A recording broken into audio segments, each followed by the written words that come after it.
Bem, nós estamos aqui fazendo uma transmissão ao vivo. Nós estamos com a doutora Tônia Galetti.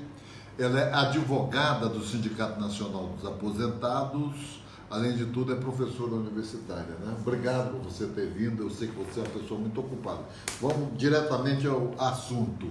Qual a tua avaliação sobre essa medida provisória chamada Operação Pente Fino, né? Obrigada, Medeiros, pela oportunidade. É um prazer estar aqui com você e com todos vocês aí do outro lado. Vamos ao que nos une, né? Isso, Vamos isso. ao que nos une. A medida provisória 871 de 2019, chamada medida provisória Pente Fino, ela é o repeteco de uma medida provisória que teve o ano passado e o ano retrasado, pretendendo revisionar os benefícios por incapacidade.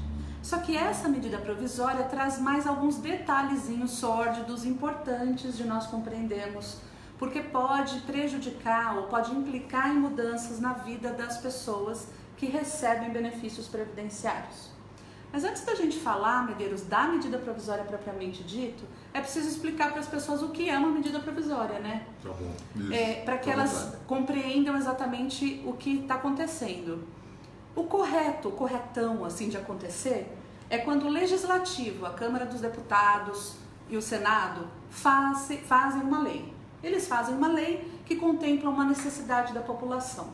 Essa lei passa por todos os trâmites da casa, vai para a presidência, que vai lá e avaliza, assina e publica a bendita da lei. Esse é o caminho normal de uma democracia, de uma república. O que acontece no nosso país? Desde sempre ele é governado por meio de medidas provisórias. A medida provisória é uma lei, é uma norma não feita pelo Legislativo, mas sim feita pelo Executivo, no caso, o Presidente da República. Então, sem qualquer discussão, sem qualquer democracia, ele usa o princípio do aí também não e faz uma norma com aquilo que ele quer. Essa norma, ela vigora por um determinado tempo no mundo, até que, obrigatoriamente, ela precisa passar pelo Congresso para ser transformada em lei. Mas ela vai vigorar antes de ser transformada em lei. Esse é o problema. Esse é o problema, exatamente. Então, o problema todo é esse, ela já está vigorando. Então, algumas partes dela já está em vigor, outras vão entrar em vigor em alguns dias e outras um pouquinho mais para frente. O fato é que nós já precisamos estar com as barbas de molho, né, Medeiros? Isso. Mas o que muda para as pessoas que têm auxílio-doença, para as pessoas que têm via de se aposentar, para o auxílio-doença, para a aposentadoria? O que muda para essas pessoas? Tá, vamos lá. A principal coisa que as pessoas precisam saber é que quando elas recebem um auxílio-doença, uma aposentadoria por invalidez, não é um benefício eterno. Não está garantido que para sempre ela vai receber. Porque esses benefícios, foram pensados para as pessoas que estejam incapacitadas para o trabalho. Se for uma incapacidade provisória, não permanente, é o auxílio-doença.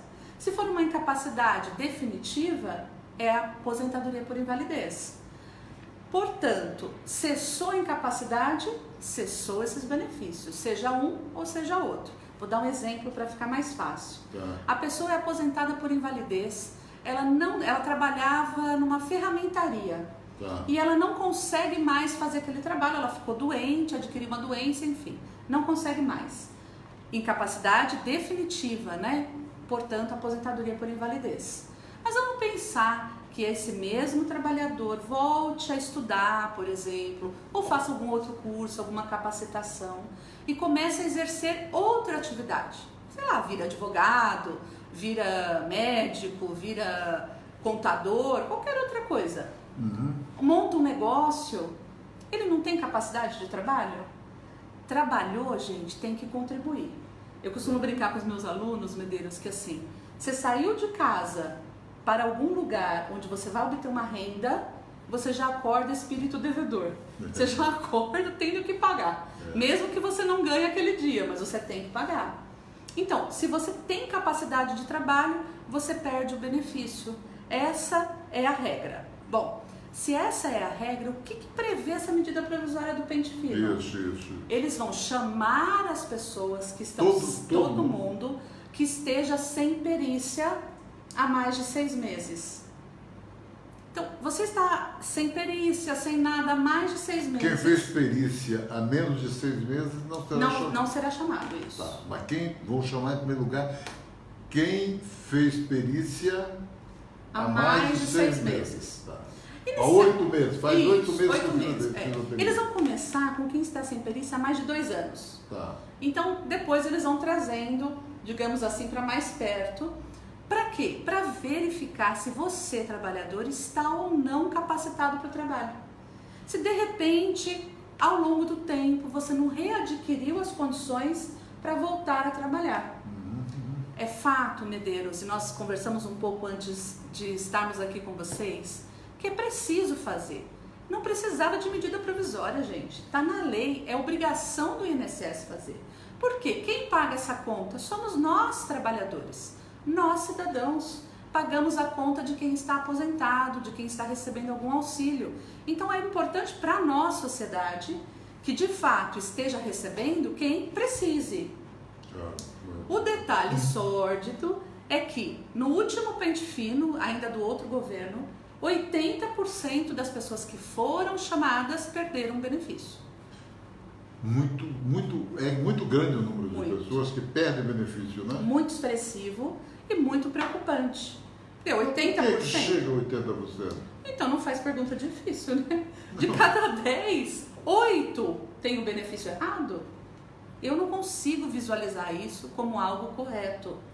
Assim é que eu no meu escritório, o sindicato, os advogados, meus colegas, todos têm inúmeros processos para tentar fazer com que esse benefício volte a ser Você pago. me disse alguma coisa que me deixou preocupado. De cada 10 benefícios, o INSS caça 8 na passada. E agora? Então, Jesus toma conta de caçar nós, os né? 10? Vai caçar os 10. 9? Vai caçar 12, né? Eu chamei só 12. 10. Não, você tá passando na rua, tá perdido também. A gente não sabe dizer se vai continuar na mesma toada anterior ou se eles vão ser um pouco mais criteriosos. Tem muita gente que não deveria estar recebendo e está? Tem. Todos nós conhecemos alguém. Um taxista, um primo, um tio, um parente, que está lá, saudável, mas ainda recebe o benefício. E às vezes esse aí realmente tem que sair. Tem que sair fora, porque a gente não dá conta de ficar pagando. É verdade. Agora, quem realmente precisa não poderia perder esse benefício. Então, como é que você... E aí a grande dica de hoje, né? Como que você se protege dessa situação? Isso. Né? Como que você faz para se proteger minimamente? Primeiro, você precisa estar com seus exames médicos em dia, com os laudos médicos atualizados, garantindo que de fato você ainda está incapacitado para o trabalho.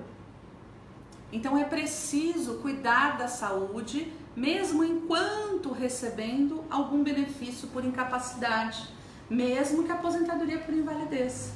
Eu não posso, então eu não vou mais fazer o tratamento, eu não vou mais no hospital, eu não vou mais me cuidar, eu já estou aposentado mesmo, que se dane tudo isso. Não, é preciso manter tudo isso em dia, porque uma vez chamado, você tem que levar toda essa documentação para o perito, que vai justamente avaliar se você está ou não com capacidade de trabalho. Vem cá, você vai continuar explicando aí o que muda, mas eu queria só ler aqui uma coisinha para você, que eu recebi agora, é do Osório Feitosa da Silva. Cortaram-me o auxílio doença, eu era caminhoneiro, sofri um AVC, não ando e ainda perdi a visão esquerda.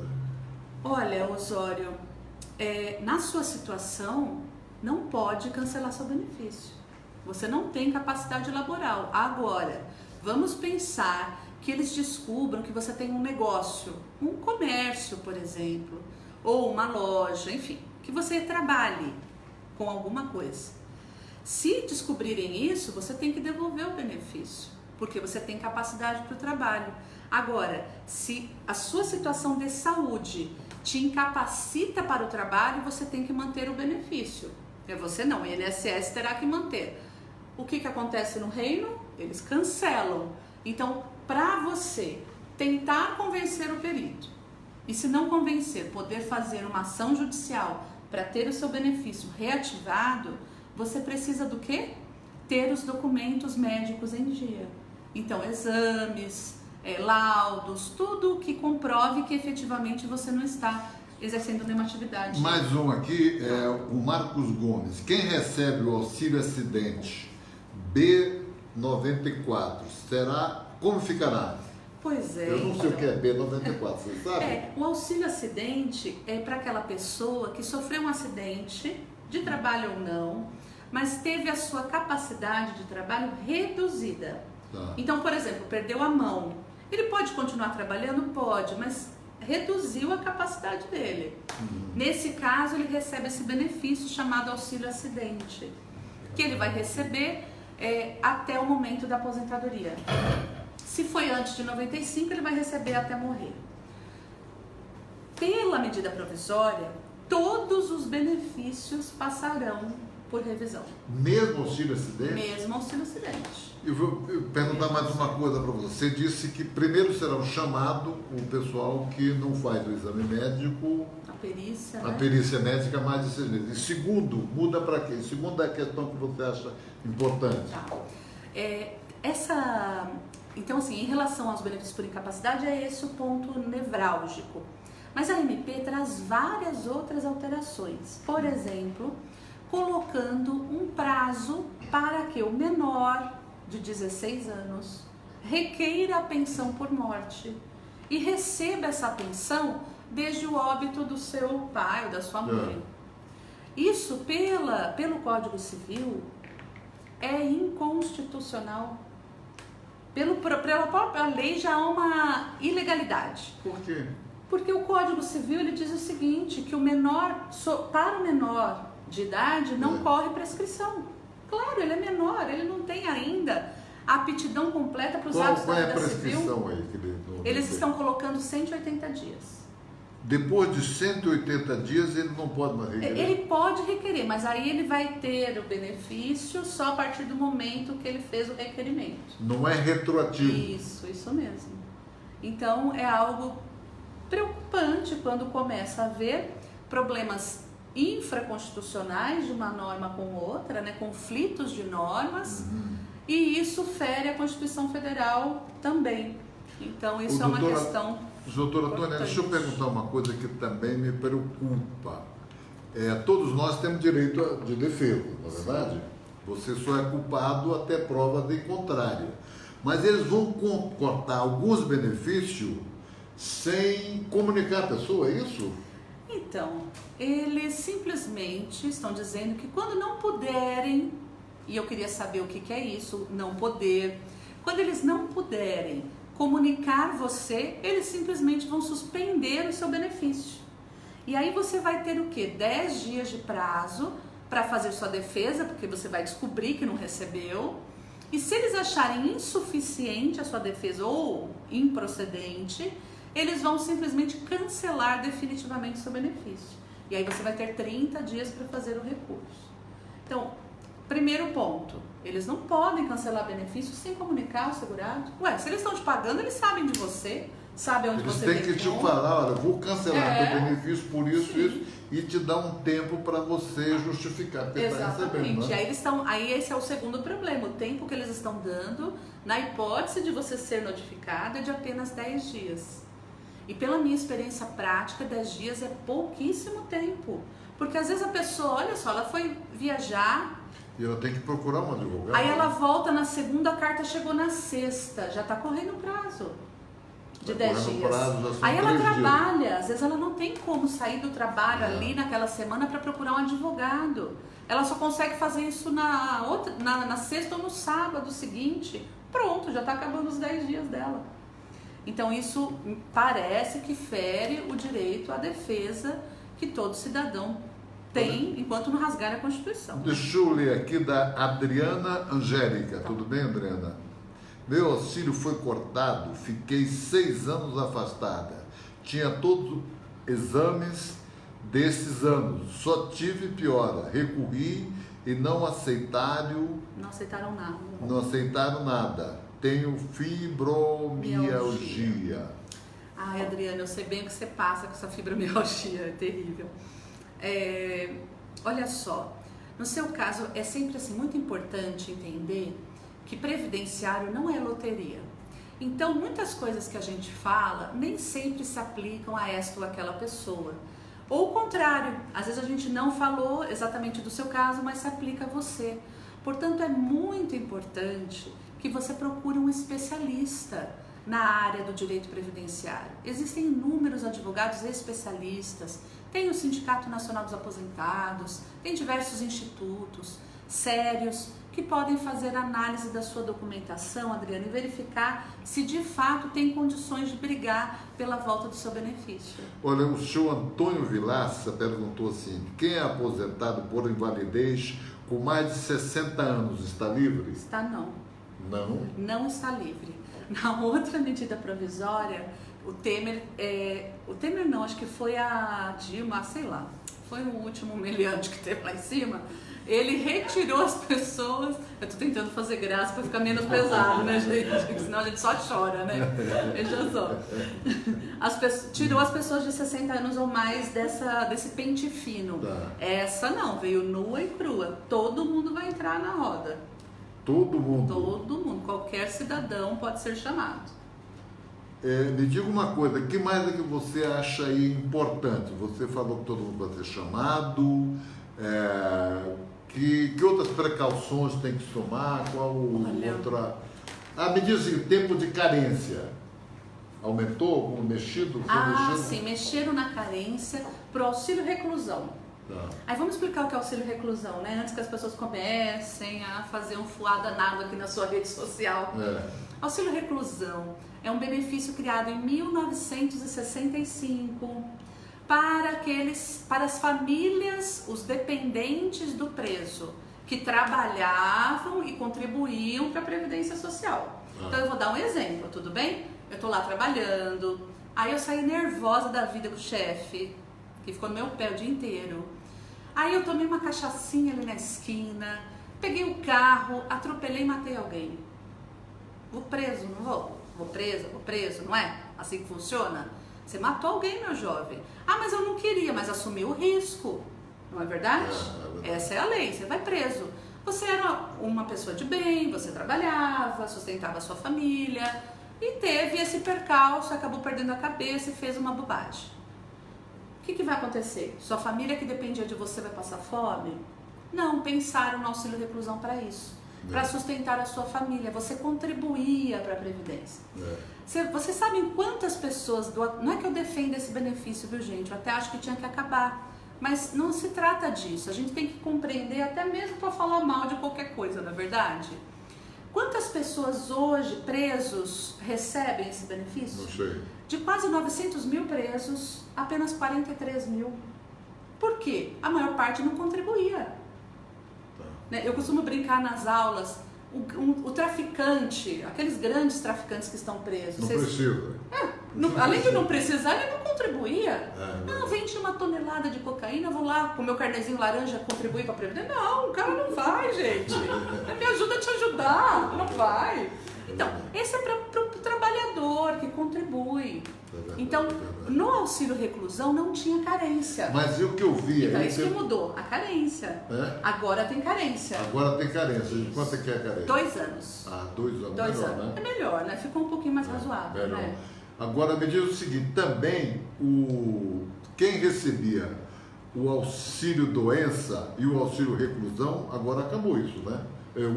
Isso mesmo. Isso é bom, hein? Olha, você sabe que na verdade já era assim. Porque você não pode receber 2 benefícios ao mesmo tempo.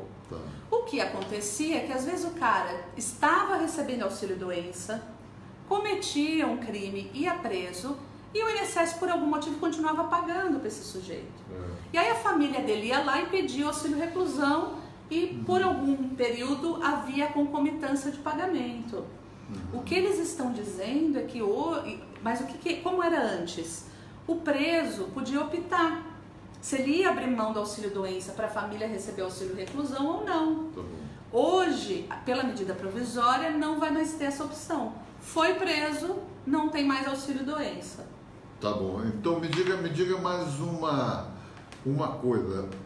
O que eu estou achando é que há uma pressão do governo para cortar auxílio-doença, cortar aposentadoria por invalidez. Sim. Não é? Porque não é possível que de 10, 8 estejam erradas. Pois é. O INSS está dando auxílio-doença para todo mundo. Tá passando na rua, eles entregam um, né? Entregam um, tá certo? Ou então estão cometendo arbitrariedades, estão tirando de quem não pode, não deve tirar. Exatamente. Não é tirando, porque o governo está dando R$60 para cada. Como é que é isso? Análise, né? É. Eles estão dando uma bonificação, e eu queria até fazer uma parte aqui Tá. em defesa dos servidores públicos, Tá. Medeiros, que são trabalhadores como todos nós. E muitas vezes são apedrejados pela imprensa, pelo governo, que fica falando que a culpa do mundo todo é do servidor público. Eu conheço diversos servidores públicos e tenho certeza que todos vocês têm na família e são pessoas de bem, são trabalhadoras como todos nós. E eles do INSS estão extremamente preocupados com essa bonificação. Veja só vocês, os caras já estão trabalhando há anos sem aumento nenhum. Com metade, com menos da metade da capacidade de funcionários que deveria ter. Então, deveria ter 1.000, tem 300. E agora eles vão ter que trabalhar mais porque o governo vai dizer assim, não, eu estou te pagando uma bonificação, trabalha aí. Então, é como se eles estivessem obrigando o trabalhador a fazer, eu vou pôr entre aspas, horas extras para cortar benefício. E eles, digam-se de passagem, são inclusive responsabilizados, esses trabalhadores, servidores públicos, quando eles cancelam ou concedem algum benefício.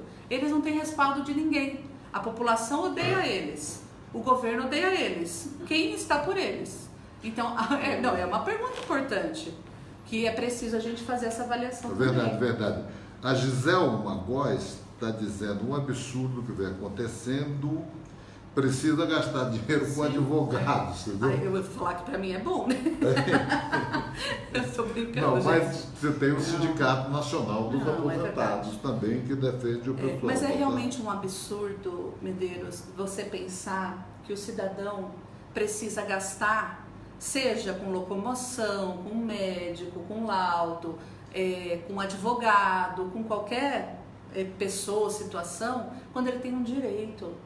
Sagrado, né? Direito Previsto sagrado. na Constituição Federal. Então isso é muito, muito grave. O Mário José Silveira, estou aposentado, mais de 35 anos de contribuição e 54 de idade. Me ferrei com o fator previdenciário. Hoje tenho 68. Vou perder alguma coisa com essa mudança? Olha, se no seu benefício, Mário, estiver tudo correto, não vai ter prejuízo nenhum. Porque essa medida provisória, isso é uma coisa importante da gente falar, Medeiros, já é uma reforma. Sabe aquela conversa mole? Não, vamos apresentar reforma. Já começaram com a medida provisória. E digo mais, sem discussão, sem democracia, sem informar a população. Isso é enfiar a goela abaixo da população, mudanças legislativas. Se temos que fazer mudança, vamos fazer de forma correta e transparente, né? Agora, o Mário, provavelmente, se tiver tudo certinho na aposentadoria dele, mesmo que chamado ou que periciado o benefício dele, não haverá nenhuma alteração. A Giselma diz, pessoas aposentadas por invalidez causada por acidente de trabalho com 59 anos e mais 15 anos aposentado vão ser chamados para voltar a fazer perícia? Giselma Góes. Giselma, vão sim. Hoje, por essa medida provisória, todo mundo sentou, fez sombra, trabalhou, tem algum benefício, vai ser chamado. Sem choro nem vela. Tem muita gente aqui perguntando, né? O homem casado tem direito à pensão de morte de sua esposa, que que já está aposentada por idade... Não vai matar a esposa, hein, Mário? Presta atenção. Mas tem o direito, presta atenção. Senão já vão falar, não, a Tônia falou que podia te matar, que eu ia receber. Pelo amor de Deus, me ajuda. Você tem direito, sim, a pessoa que é casada, seja o homem ou a mulher, tem direito à pensão por morte quando o cônjuge, o companheiro ou companheira venha a falecer. O detalhe sórdido é que eu não posso acumular 2 pensões. Então, meu primeiro marido morreu, eu caso, aí eu tenho a pensão por morte do primeiro, aí casa de novo, o segundo marido morre, suspeito, né? Mas tudo bem, vamos pensar que morreu de morte morrida, tudo bem, tranquilo. Você tem direito a essa segunda pensão? Não. Você vai ter que escolher. Vamos pensar que essa segunda pensão seja maior, você pode optar pela pensão maior, mas não ficar com as 2. Aqui uma coisa muito sentida é a Maria José Gondim. Nós pagamos salários abusivos aos políticos e eles querem arrancar o salário mínimo dos pobres. Qual é o seu comentário, doutora? É triste demais, né? É triste demais ver que a população que realmente trabalha e que sustenta o país acaba sendo sempre o primeiro a apanhar em qualquer circunstância. Se fala é porque fala, se trabalha é porque trabalha, se aposenta é porque aposenta e acaba sempre sendo o culpado. Então é muito grave mesmo a nossa situação. A professora Andrea Gelotti está parabenizando a você pelos esclarecimentos, dizendo que você é muito didática. Você é professora também? Eu sou. Adoro dar aula. Na universidade? Se dá na universidade. Dou aula. Sobre direito previdenciário. Isso, direito previdenciário. Muito bom. Escuta, tem muitas perguntas aqui que nós vamos... Olha uma coisa, deixa eu só falar mais uma coisa importante da medida provisória, quando você seleciona aí alguma coisa para a gente responder, é que o salário maternidade também agora passa a ter prazo para ser pedido. Tá. E depois desse prazo não poderá mais ser pedido. Eles fazem tudo para cortar direito. Exatamente. Porque salário maternidade é para quem tem filho, não é isso? Mas às vezes acontece da mulher não pedir naquele momento, mas ela não tem direito. Não está na lei. O direito é dela, ela pode pedir depois. Agora E quando você tem direito, tem que ser retroativo. Que eu faço uso do meu direito desde o dia que eu comecei a ter direito. Exatamente. Agora eles estão colocando 180 dias do nascimento da criança, 180 dias para você pedir o salário maternidade. Não pediu, dá adeus. De miss, porque nós somos elegantes, né? Mas vai dar adeus do mesmo jeito. Acabou, né? Acabou a graça. Antes, como era? Tinha 5 anos para pedir, que é o prazo prescricional normal de qualquer cobrança, digamos assim, para o governo. Agora estão reduzindo aí para 180 dias. Tá bom. Tônia, eu quero te agradecer, foi ótimo os teus esclarecimentos. Nós vamos estar aqui sempre, né? Eu posso te entrevistar outra vez? Pode, Eu claro. sei que você é muito ocupada. Eu peço já desculpas pelo atraso, porque eu me atrasei hoje, né, gente? Não tem problema não. Tem problema não. Mas você é muito didática, você realmente tem conhecimento e as pessoas precisam de informações, tá certo? As pessoas não vão ficar sozinhas. Nós vamos procurar advogados, a minha rede social, o meu WhatsApp, o meu YouTube. Eu tenho um canal no YouTube. Moderno e agressivo ele, né, gente? Eu tenho um canal no YouTube, sabia? Você tem que se inscrever. É verdade, vou me inscrever, pode deixar. Não se inscreveu ainda não? Acho que Você não. Você não sabe que está perdendo. Sabe o que eu acho? Que eu vou dar uma sugestão. Como tem muitas dúvidas e tem muitas coisas ainda, a gente fazer um segundo encontro para a gente responder as dúvidas dos seus internautas. Que bom. Né? A gente vai deixar essa matéria no ar e vamos fazer um segundo encontro, porque tem muita dúvida. Mas eu quero dizer o seguinte, as pessoas não estão sozinhas, tá certo? Você tem que procurar um advogado, você tem que procurar o seu sindicato, não é? Às vezes tem alguma irregularidade, mas não quer dizer que é falso a tua declarações. Exatamente. Não quer dizer que você fraudou a Previdência. Exatamente. É? Você talvez não fez o exame na época que tinha que fazer, tá certo? Mas você Às vezes não foi chamado, né? Não foi chamado. Exato. Né? Irregularidade não quer dizer, estou certo ou estou errado? Tá certíssimo, é isso mesmo. Né? As pessoas não podem ser consideradas fraudadoras, criminosas, Porque há alguma irregularidade ou algo que possa Agora, ser corrigido. Claro, né? que as irregularidades, quem pega atestado falso, declarações falsas, é uma fraude da Previdência Social, tem que botar para fora. Previdência é nossa, a Previdência é sua, é do trabalhador. É o melhor benefício que nós temos. Pô, chegar à idade, da minha idade, você quer ter a sua aposentadoria, não é isso? Você quer estar tranquilo, não é? Aí os caras fraudam, os grandes fraudam, as empresas sonegam. E não tem esse negócio, não. Fraudou, pode ser grande, pode ser pequeno, sai da frente. Eu acho positivo o governo fazer um pente fino, mas o pente fino dele nem sempre é para procurar irregularidade, fraude. É para diminuir o número de pensionistas. Isso aí. De gente que tem direito. O objetivo é tirar direito das pessoas, retardar a aposentadoria das pessoas, sim, tá bom? Então, nós vamos fazer do nosso canal no YouTube um ponto firme na discussão da reforma da Previdência, tá certo? Ela vai vir e ela, em vez de ir em cima dos grandes sonegadores, ela vai em cima dos pequenos. Nós vamos estar juntos. Tá bom? Eu estou à disposição. Um grande abraço a todos. Obrigado. Um grande abraço.